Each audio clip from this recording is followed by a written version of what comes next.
folks, HeirofCarthage here. You know who's awesome? Sol Invictus. Why? Because he keeps giving us awesome Rome 2 replays. That's really helping me out, and I totally appreciate it. So here we got Sol Invictus coming up as Epirus against Macedon. That's right, folks. It is time for a Greek Showdown.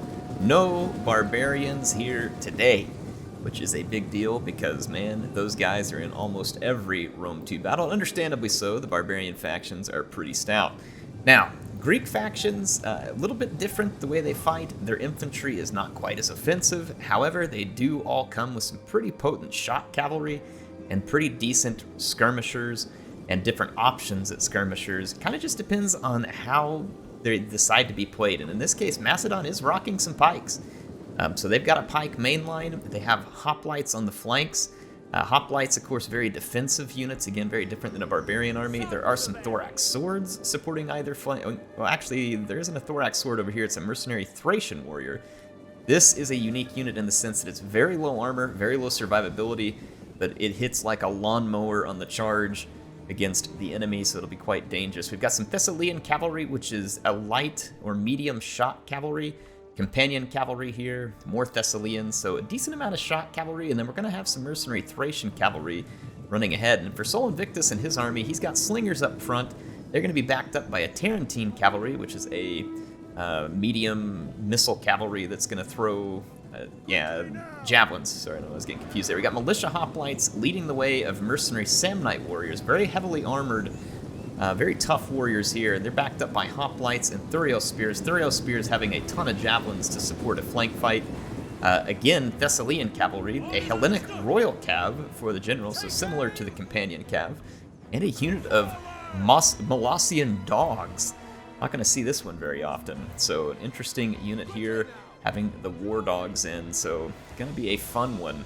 And I know the DA wins. If he sees this, is going to be disappointed because there are no Royal Peltist present. Look at this nice charge here. Tarentine cavalry and Thessalians catching the mercenary Thracian cavalry and mowing it down, but not before it does some damage to the slingers. Possible route there. No, the slingers looks like they're going to hang on and stabilize.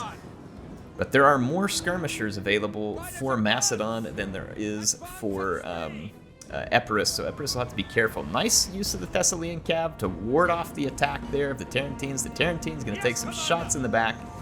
They're going to pay a little bit of a price for that. Here comes the skirmishers again for Epirus, pushing back forward. Seeing a little bit of an infantry move ahead of the main line here. So the flanks lining up just slightly ahead. A little bit of a concave formation.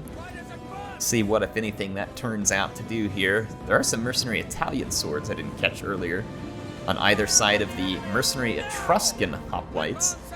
So, interesting unit there. Hoplites have pretty disappointing damage, to be honest. I feel like hoplites, they're not terrible units in this game. They never were quite what I would have liked them to have been. Used correctly in the right situations, so they can be pretty tough. They're a very defensive unit. None of them deal very good armor piercing, and so it makes them, it makes it very difficult for them to cut through in any type of infantry fight, even when they get a really good engagement. There's a few exceptions to it, like the Spartans have a couple of hoplites that are some of the toughest, but hoplites, generally speaking, a very defensive unit. It's a heavy unit. It can brace against charges pretty well. But it's not going to do much on offense. But again, this is a Greek-on-Greek battle, so offense is a different kind of story here. Sometimes the offense is the cavalry and the skirmishers. And speaking of, that mercenary Thracian cavalry came back for seconds here, and the Tarentine cavalry is going to send them packing. But Sol Invictus so far at a little bit of a disadvantage in the skirmish.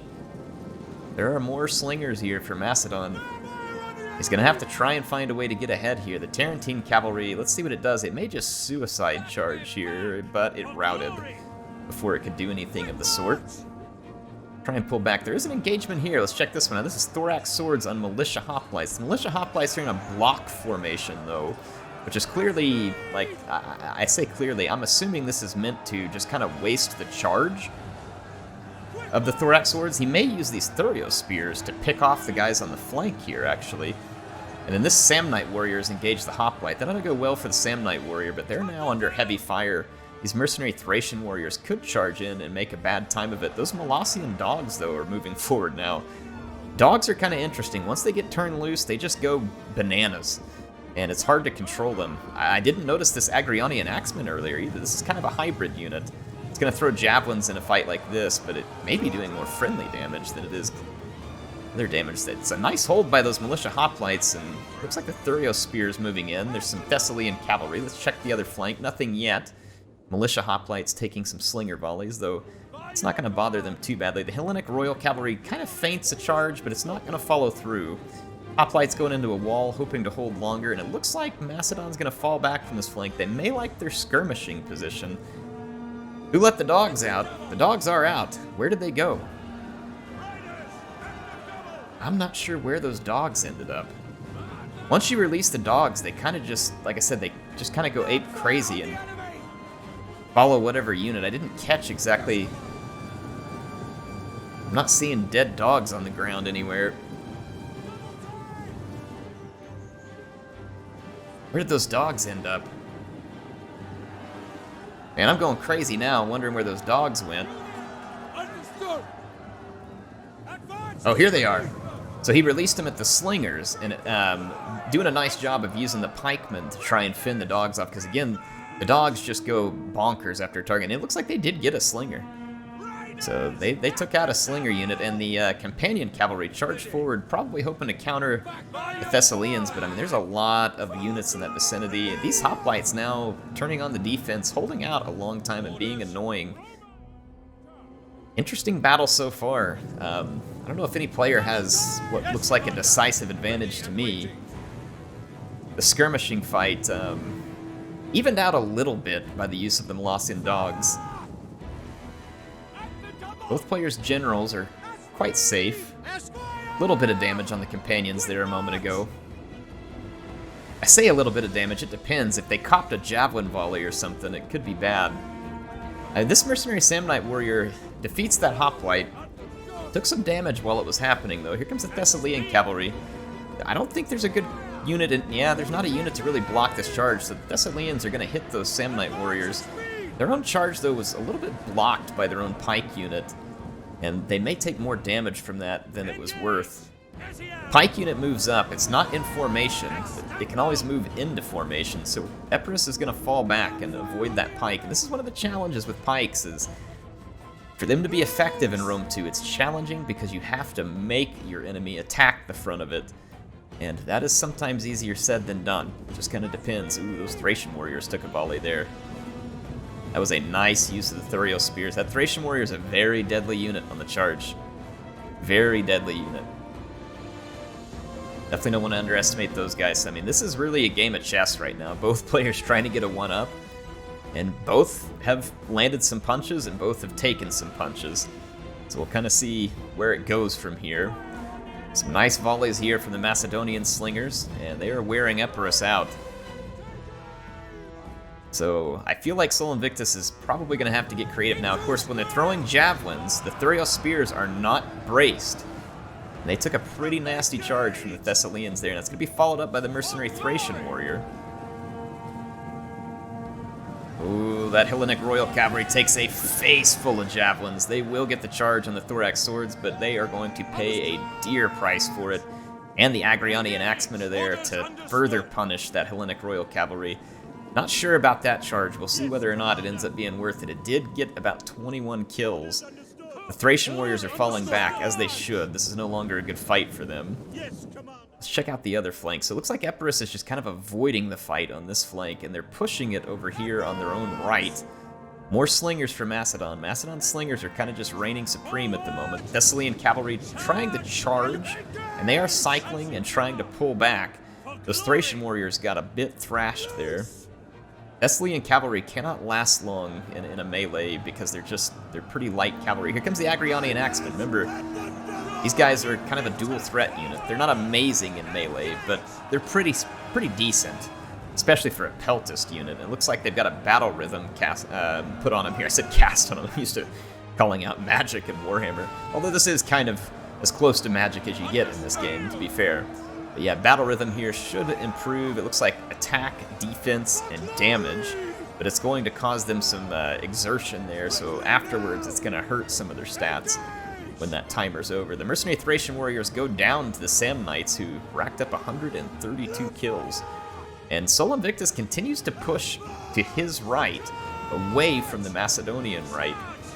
He's into the woods over here now, which of course would reduce the effectiveness of cavalry charges, I believe. It also reduces the effectiveness of the skirmishers firing into the woods.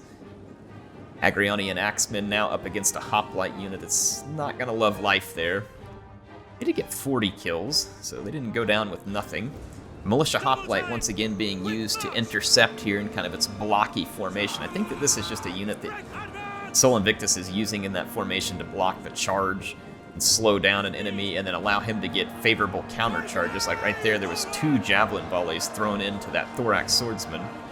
Possibly a third here if these guys get reloaded in time. I saw one guy chuck another javelin, but he avoids the charge of the enemy thorax swords while getting a charge with his own mercenary Samnites.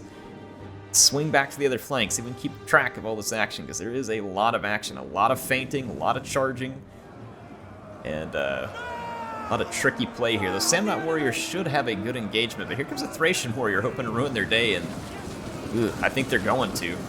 As they charge, there's a lot of these Samnite warriors open up on that flank. Yeah, there's that lawnmower effect I talked about. Kind of expected that to be a little worse, but it's still pretty bad. Hoplites, though, are going to force those Thracian warriors back. They did take heavy losses. So I don't, again, not 100% sure if that was worth it. It was a beating on both sides. The Samnites are going to just charge. They're going full Leroy Jenkins into the front of that pikeman. They didn't have their pikes down a moment ago, so they're probably hoping to catch them off guard.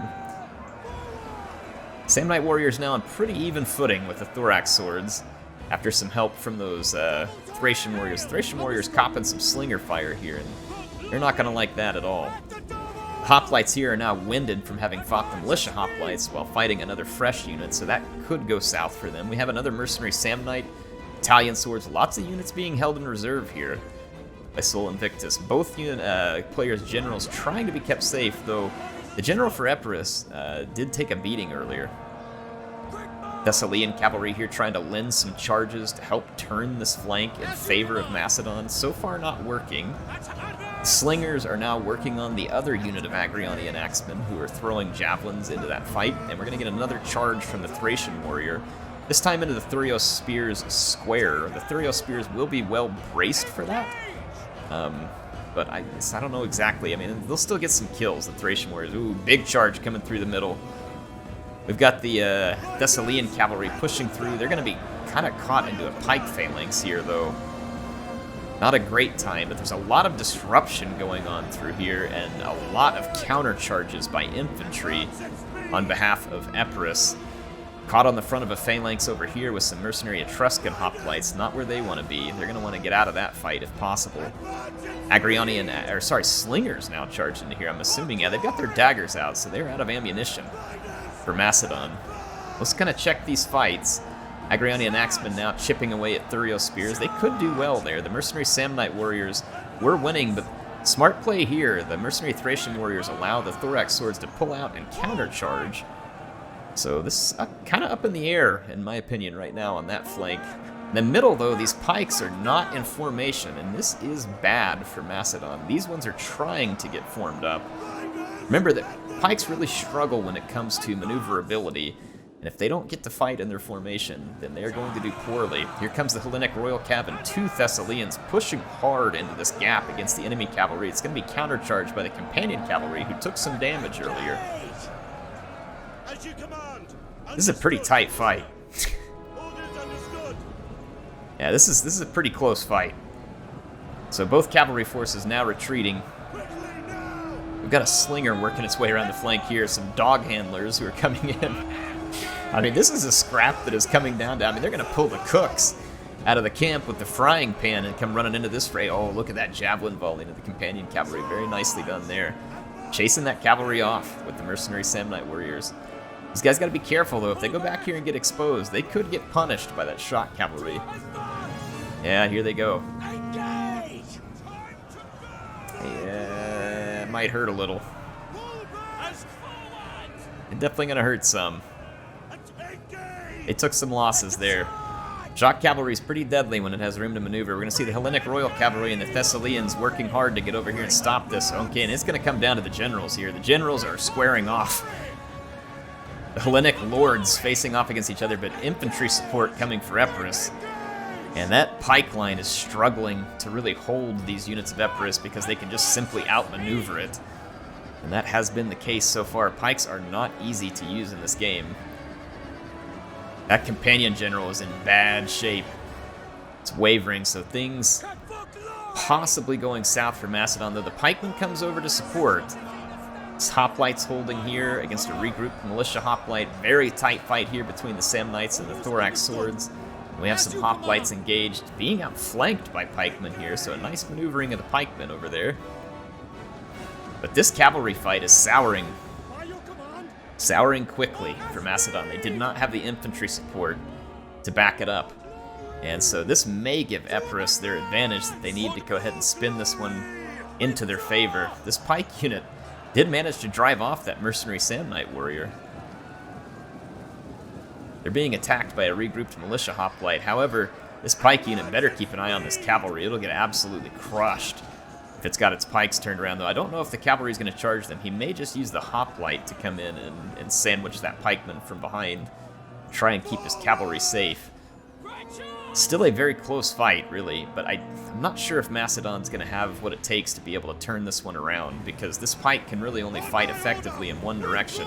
Right now, Epirus is charging all from one direction. They could split these units, though, and take the Italian swordsmen around the back, while the hoplites hold from the front. It's also possible the pikes just straight up lose this fight, because they weren't particularly well braced for that beforehand.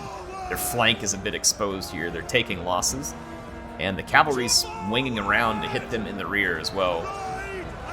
So that's probably the end of that pikeman. They're not going to be able to survive shock cavalry charges while engaged. Look at that, a javelin throw there. Thorax swords did win that fight, ultimately, with the help of those Thracian warriors earlier. Nice charge by the cavalry here. Should probably finish that sword unit or get very near it. The pike unit is folding. However, over here we've still got two pikemen and a thorax sword fighting, and this pikeman is guarding the rear of his companions, at least mostly. Let's kind of take inventory of what's left. There's 2 infantry units and 3 cavalry units left for Epirus, and only 3 infantry units left for Macedon. Macedon is going to have a hard time protecting their flank. The pikes will be very strong from the front, very weak if they lose their formation. They are kind of a risk-reward type unit. You can see this one's actually got a pretty good number of kills. It's picked up a chevron along the way as well. Yeah, we can see the Hellenic Royal Cavalry working its way around. It's going to need to be careful. Don't want to get a little too hasty against these pikemen. See what happens here. I'm assuming we're going to see, we're definitely seeing some surrounding. Here comes a Thessalian cavalry charge to try and disrupt. This is going to allow the hoplites a clean charge from the other direction. Got to be careful with the general here, though. He's going straight into pikemen. Oof. Those pikes did turn around. Ooh, yeah, that was rough. But the infantry should be able to finish that now. Should be able to finish it. Because all that's left is a pikeman. Those other units got crushed by the cavalry charge. Really nice performance there from the Epirot cavalry. Very tight game here between Epirus and Macedon. Again, 2 factions that you're not going to see every day. The Greek factions, generally speaking, at least in my experience, now remember, my experience is outdated, but generally speaking, in my experience, the Greek factions were at a disadvantage to the barbarian factions for the most part, and also to the Roman faction. However, they were, in my opinion, some of the weaker, but it depends. There's certain situations where their matchup can be good, and you saw a lot of creative use of a lot of different units here from Sol Invictus, and honestly the same thing on the side of Macedon. We had Thracian warriors who are shock infantry, hoplites, which are defensive infantry, pikes, which are kind of a front-only infantry, thorax swords, which are kind of a nice middle-of-the-road, mid-tier infantry, a lot of shock cavalry, the kind of stuff that we would expect. Agrionian axemen, nice dual-role unit there, Tarentine cavalry, so a lot of specialty units that we saw in this fight. And it was honestly really fun. And Pyrrhic victory for Epirus. Very appropriate, is it not? So an epic fight between Sol Invictus and Lone Berserker. This one was really close. And honestly, this was fun. I think it's cool to see some different fights coming from different factions. Again, the Barbarian factions are very popular. I totally understand why those factions are very popular, because they're good. But it is fun to try and play the others. And honestly, to use the Greek factions well definitely takes a fair bit of skill. Again, there may be situations where those factions shine, but in this case, both factions are pretty evenly matched between Epirus and Macedon.